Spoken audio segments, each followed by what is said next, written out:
Parag, President of All War Tax Practitioners Association. Now this first budget from Kartavya Bhavan presented by Honorable Nirmala Sitharaman. I congratulate her. Now as far as this budget is concerned, the projected GDP growth is around 6.8 to 7.2%. Even though the spelled out fiscal deficit is 4.4, it is targeted at 4.3%. Then there are this reinforces micro stability. Then overall 25 budget was provided for broad-based relief, and this has been continued in this 26 budget. TCS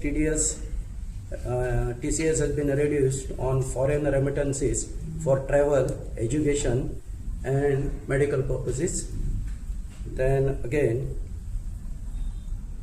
some notable changes. New scheme for small taxpayers to simplify. The income tax has been made more easy, the procedural part particularly. Tax deduction limit for senior citizens on interest income doubled to rupees 1 lakh. That is a major take. Then the targets for GST from 25.20 lakh crores in financial year 26. It has been increased. It has been increased to 25.20 lakh crore from 22.37 lakh crore. That is a big takeaway. Thank you.